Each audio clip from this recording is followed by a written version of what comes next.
शेंदुरजना घाट येथील 2 महिलांचा सर्पदंशाने मृत्यू। वरुड येथील युवकालाही सर्पदंश, अमरावती येथे उपचार सुरू। एकाच गावात एकाच दिवशी 2 वेगळ्या ठिकाणी सर्पदंशाने 2 महिलांचा मृत्यू झाल्याने सर्वत्र भीतीचे वातावरण। सण असो किंवा लग्न, खंडेलवाल ज्वेलर्सचे आभूषण बनवतात प्रत्येक क्षण खास। आता खंडेलवाल ज्वेलर्सचे भव्य शोरूम सुरू झाले आहे केदार चौक वरुड येथे। 100% शुद्ध हॉलमार्क असलेले सर्व प्रकारचे दागिने उपलब्ध। आता सोन्याचे दागिने खरेदी करण्यासाठी तुम्ही देऊ शकता महिन्याप्रमाणे पैसे। मग सावधान, पावसाळ्याच्या दिवसात जमिनीवर झोपणे टाळा, सर्पमित्र दीपक खंडेलवाल यांचे आवाहन।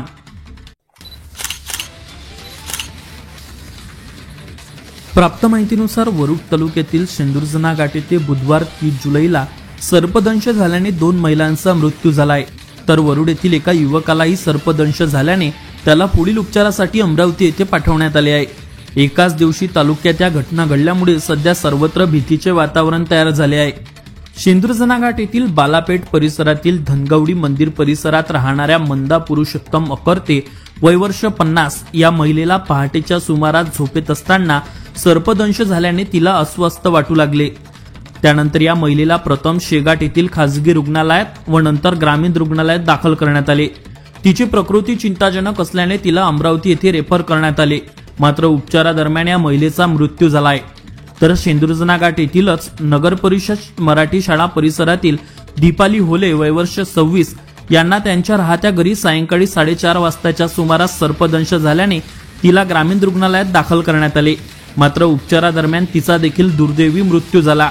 शेंदुरजना घाट परिसरात नागपंचमीच्या दुसऱ्या दिवशी एकाच गावात 2 वेगळ्या ठिकाणी सर्पदंशांनी 2 महिलांचा मृत्यू झाल्याने सध्या संपूर्ण शेंदुरजना घाट नगरीत हळहळ व्यक्त केल्या जात आहे।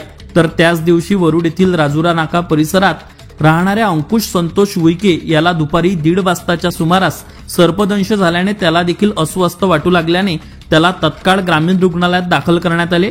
यानंतर त्याची प्रकृती चिंताजनक असल्याने त्याला पुढील उपचारासाठी अमरावती येथे रेफर करण्यात आले आहे। सध्या त्याच्यावर अमरावती येथे उपचार सुरू आहे।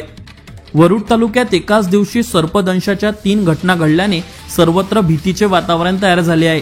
यामुळे सध्या वरुड तालुक्यात चांगलेच भीतीचे वातावरण आहे।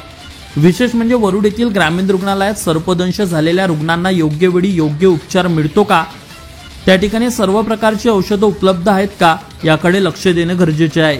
वरुड तालुक्यात सध्या सर्पदंशांच्या या घडलेल्या घटनेमुळे सापाबाबत भीती निर्माण झाली असल्याने सर्पमित्र दीपकजी खंडेलवाल यांनी नागरिकांना काय आवाहन केले आहे ते पाहूया। Avinash Bansod, Amravati today news, Warud. नमस्कार, मी दीपक खंडेलवाल, सर्पमित्र वरुड तालुक्यातील शेंदुरजना घाट येथे काल मंदाताई अकर्ते 50 आणि दीपालीताई होले 26 या 2 महिलांचा सर्पदंशाने दुर्दैवी मृत्यू झाला। मी सर्वप्रथम त्यांना श्रद्धांजली अर्पण करतो आणि नागरिकांना आवाहन करतो की कुठलाही सर्पदंश झाल्यास आपण बुवाबाजीमध्ये न लागता, खासगी रुग्णालयात न जाता, घरगुती उपाय न करता थेट जवळच्या शासकीय रुग्णालय गाठून तेथे उपचार घ्यावा, जेणेकरून आपले प्राण वाचण्यास मदत होईल। आणि रुग्णालयात जात असताना शक्य झाल्यास त्या सापाचा फोटो आपण जर नेला तर डॉक्टरांना सुद्धा उपचार करणे सोयीचे होते। आणि या पावसाळ्याच्या दरम्यान शक्य झाल्यास आपण जमिनीवर झोपणे टाळावे आणि साप निघाल्यास आपण सर्पमित्रांना फोन करून पाचारण करून घ्यावं। आणि ज्या 2 महिलांचा मृत्यू झाला त्यांच्या कुटुंबियांना मी इतकंच सांगू इच्छितो की त्यांना जर विषारी सापाने दंश केला असेल आणि तो साप अजूनही दिसला नसेल तर कदाचित तो साप आपल्या घरातच असू शकतो आणि पुन्हा एखादी घटना घडू शकते। यामुळे त्या सापाचा आपण पूर्ण घरामध्ये शोध घ्यावा आणि साप दिसल्यास सर्पमित्रांना बोलवून त्याला सहवासात नेऊन सोडावे, इतकीच विनंती करतो। जय हिंद, जय भारत। आता वरुड मोर्शी तालुक्यातील प्रत्येक अपडेट सर्वात आधी तुमच्या मोबाईलवर पाहण्यासाठी आजच आमच्या अमरावती टुडे न्यूज या युट्यूब चॅनलला सबस्क्राईब करा आणि प्रत्येक न्यूज तुमच्या व्हॉट्सअपवर सर्वात आधी बघण्यासाठी आमच्या 9373343384 या व्हॉट्सअप क्रमांकावर मेसेज करा आणि ग्रुपला जॉईन होऊन प्रत्येक अपडेट सर्वात आधी मिळवा। वरुड तालुक्यातील प्रत्येक न्यूज शॉर्ट स्वरूपात बघण्यासाठी आमच्या वरुड टुडे न्यूज या इंस्टाग्राम पेजला आजच फॉलो करा आणि रोज अपडेट रहा।